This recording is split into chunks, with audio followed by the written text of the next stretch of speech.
মন্ত্ৰীয়ে কৈছে মই আপোনালোকক শুনাই দিলো আপোনালোকৰ ধাৰ আছে আপোনালোকে টেপিং কৰি লওক বুলি কৈছে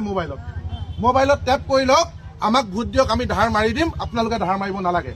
সেই কথাটো শুনাৰ পিছত আপোনালোকৰ মনত আছে নাই মুখ্যমন্ত্ৰীগৰাকী একদম এনেকে দিছিলে যে মামা বুলি কৈ এনেকে দিছিলে নাই আপোনালোকে মনত আছে নে নাই সেই মিটিংবিলাক মনত পেলাওক তাৰ পিছত মুখ্যমন্ত্ৰীয়ে ভোট ললে ভোট লোৱাৰ পিছত এতিয়া 21 চনৰ পৰা যে আপোনালোকক ধাৰ মাৰিব নালাগে বুলি ক'লে এতিয়া 21 চনৰ পৰা 26 চনলৈকে আপোনালোকৰ সকলোৱে চক্ৰবৃদ্ধি সুত লাগি গ'ল কাৰবাৰ যদি 20,000 আছিলে সেইটো 60,000 হ'ল কাৰবাৰ যদি 30,000 আছিলে সেইটো 80,000 হ'ল কাৰবাৰ যদি 50,000 আছিলে সেইটো 1.5 লাখ টকা হ'ল হয় নে নহয় গতিকে মুখ্যমন্ত্ৰীগৰাকী আমাক বিপদত পেলালে নে নাই তেওঁ যদি ধাৰ মাৰি দিম বুলি নকলেহেঁতেন আমি যেন তেনে মাৰি থাকিলোহেঁতেন হয় নে নহয় তেওঁ ক'লে এইটো ৰেকৰ্ডিং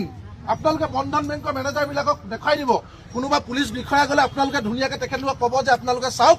আমি ধাৰ মাৰি আছিলো অসমৰ মুখ্যমন্ত্ৰী তেতিয়াৰ বিত্তমন্ত্ৰী ভঁৰালৰ মালিক ধনৰ মালিকে কৈছিলে তোমালোকে ধাৰ মাৰিব নালাগে আমি ধাৰ মাৰি দিম গতিকে তেওঁৰ কথা শুনি আমি বিপদত পৰিলো নাই এতিয়া আমাক বেংকৰ পৰা কাগজ আহিছে নে নাই অহা এতিয়া বেংকৰ পৰা কাগজ আহিছে যে তোমাৰ 20,000 ধাৰটো 60,000 হ'ল তুমি যদি নিদিয়া তোমাৰ ওপৰত একশ্যন লোৱা হ'ব তোমাক জেলত দিয়া হ'ব কৈছে নে নাই তোমাৰ 30,000টো 90,000 হ'ল তোমালোকে যদি ধাৰ নামা তোমালোকক জেলত দিয়া হ'ব কৈছে নে নাই এইবোৰ জাপ নটিচ হয় নে নহয় এতিয়া মুখ্যমন্ত্ৰীয়ে কি কয় জানেনে মই বোলে ক'বই নোৱাৰো যে ইমান ধাৰ লৈ থৈছিলে মহিলাসকলে আপোনালোকে চাওক তেওঁ এজন কেবিনেট মন্ত্ৰী বিত্তমন্ত্ৰী তেওঁৰ হাততে গোটেই টকাৰ চাবিকাঠি তেওঁ গম পোৱা নাছিলে যদি গম নোপোৱাকে তেওঁ কিয় কৈছিলে ধাৰ মাৰি দিম বুলি এতিয়া তেওঁ কৈছে যে মই 25,000 মাৰিছো আৰে মানুহক বুৰ্বক বুলি ভাবিছা 25,000 এতিয়া কাৰোৱে নাই 21 চনৰ পৰা ধাৰ নামাৰোতে 26 চনলৈকে 25,000 নিজে 60,000 হ'ল নাই 30,000 নিজে 90,000 হ'ল নে নহ'ল তেওঁ কৈছে মই 25,000লৈকে মাৰি দিছো কাৰণ তেওঁ বিৰাট চতুৰ 25,000লৈকে কাৰো নাই সব চক্ৰবৃদ্ধি সুত লাগি বাঢ়ি গ'ল হয় নে নহয় গতিকে এতিয়া আমাৰ কথাটো খুব স্পষ্ট